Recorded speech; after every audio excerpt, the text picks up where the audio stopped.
Welcome my icon Bandana blog. আজকের পর্বে unique স্টাইলের গাঠি কচুর ঘন্ট বানিয়ে দেখাবো, যেটা তৈরি করে খাওয়ার পর আপনার কাছে এতটাই ভালো লাগবে যে যত রকমের গাঠি কচু রান্না করে খেয়েছেন সব থেকে এটাই বেশি ভালো লাগবে।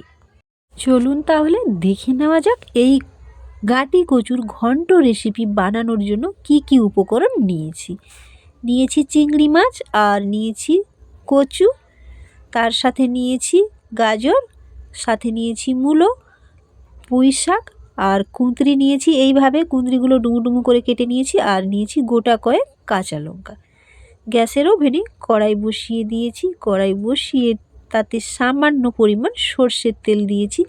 সর্ষের তেল খুব ভালোভাবে গরম হয়ে আসতে এর মধ্যে চিংড়ি মাছগুলো দিয়ে হালকা নাড়াচাড়া দিয়ে ভাজা ভাজা করে নেব। খুব বেশি ভাজবো না। তো দেখুন এই যে চিংড়ি মাছগুলো ভেজে নিয়েছি। এখন আলাদা একটা পাত্রে চিংড়ি মাছগুলো তুলে নিয়েছি। আর এই তেলের মধ্যে কেটে রাখা গাঁটি কচুগুলো দিয়ে দিলাম।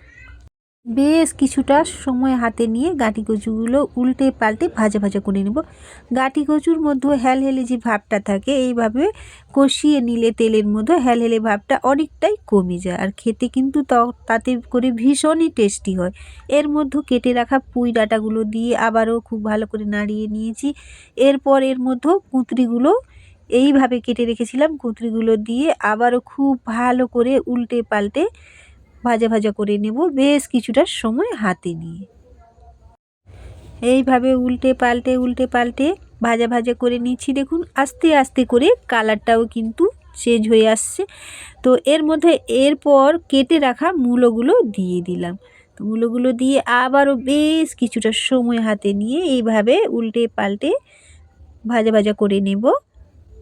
তো দেখুন সব শেষে কেটে রাখা আলু দিয়ে দিয়েছি। দিয়ে আবারও বেশ কিছুটা সময় হাতে নিয়ে কষিয়ে নেব। আর সব শেষে দিচ্ছি গাজর। তো গাজরটা বেশ কিছুটা সময় হাতে নিয়ে এইভাবে কষিয়ে নেব। তো সমস্ত সবজি একে একে দিয়ে খুব ভালো করে কষিয়ে নিয়েছি। দেখুন কষানো হয়ে গিয়েছে আমার। এরপর আমি এই সমস্ত সবজিগুলো প্রেসার কুকারে তুলে নিচ্ছি। প্রেসার কুকারের সমস্ত সবজিগুলো তুলে নেওয়ার পর আমি সব শেষে দিয়ে দেব এখানে বেগুন। আর কড়াইয়ে বেশ কিছুটা জল গরম হতে দিয়ে দিয়েছি। এদিকে সমস্ত সবজি তুলে নেওয়ার পর এর মধ্যে দিয়ে দিয়েছি পরিমাণে নুন আর হলুদ। সব শেষে আমি দিয়ে দেব গরম জলটা দিয়ে দেওয়ার পর বেগুন দিয়ে দেব। বেগুনটা দিয়ে খুব ভালো করে ঢাকনা আটকে দিয়ে দুটো জাস্ট সিটি দিয়ে দিলেই খুব সুন্দরভাবে কচু কিন্তু সেদ্ধ হয়ে যাবে। তো ওইদিকে আমি দুটো সিটি দিয়ে কুকার নামিয়ে নিয়েছি। আর গ্যাসের ওভেনে এদিকে আমি কড়াই বসিয়ে গোটা কয়েক বিউলির ডালের বড়ি নিয়েছি। তো বড়িগুলো খুব ভালো করে উল্টে পাল্টে লাল লাল করে ভেজে এখন তুলে নিচ্ছি। দেখুন বড়িগুলো ভেজে তুলে নিয়েছি। এই তেলের মধ্যে দুটো শুকনো লঙ্কা গোটা দিয়ে দিয়েছি। লঙ্কাগুলো খুব ভালো করে উল্টে পাল্টে ভাজা ভাজা করে নেব। তো দেখুন ভাজা ভাজা হয়ে যাওয়ার পর এর মধ্যে ফোড়ন দিয়েছি। ফোড়নের পরিমাণটা একটু বেশি দিয়েছি, ঘন্ট তো।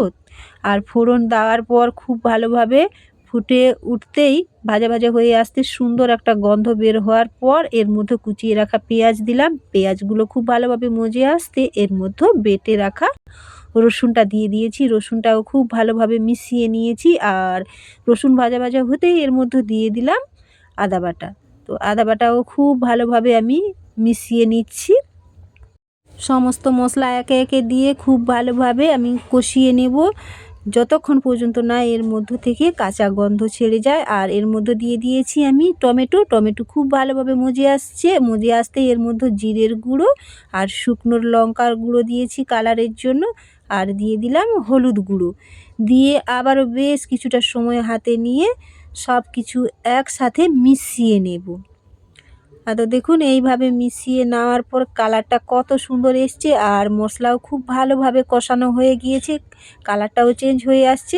তো এর মধ্যে এই পর্যায়ে দিয়ে দিয়েছি ভেজে রাখা চিংড়ি মাছগুলো, আর বেশ কিছুটা পরিমাণ ধনিয়া পাতা সবুজ দিয়েছি। দিয়ে আবারও বেশ কিছুটা সময় হাতে নিয়ে কষিয়ে তারপর বড়িগুলো যে ভেজে তুলে রেখেছিলাম সেই বড়িগুলো এইভাবে গুঁড়ো গুঁড়ো করে দিয়ে এর মধ্যে কুকারে যে সমস্ত সবজিগুলো সেদ্ধ করে রেখেছিলাম সেই সবজিগুলো দিয়ে খুব ভালো করে মিশিয়ে জাস্ট 2 মিনিট ফুটিয়ে নিলেই গাটি কচুর ঘন্ট রেসিপি একেবারে কমপ্লিট। তো দেখতে দেখুন কতটা লোভনীয় হয়েছে, এতেও হয়েছিল দুর্দান্ত লোভনীয় স্বাদে গন্ধে ভরা। আর এর মধ্যে ব্যালেন্স ঠিক রাখার জন্য সামান্য পরিমাণ চিনি দিয়েছি।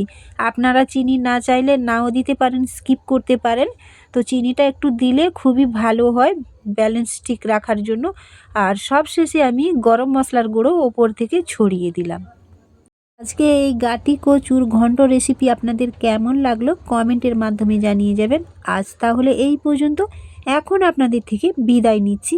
আপনারা সকলে খুব ভালো থাকবেন, সুস্থ থাকবেন। আবারও দেখা হবে অন্য কোনো রেসিপির সাথে।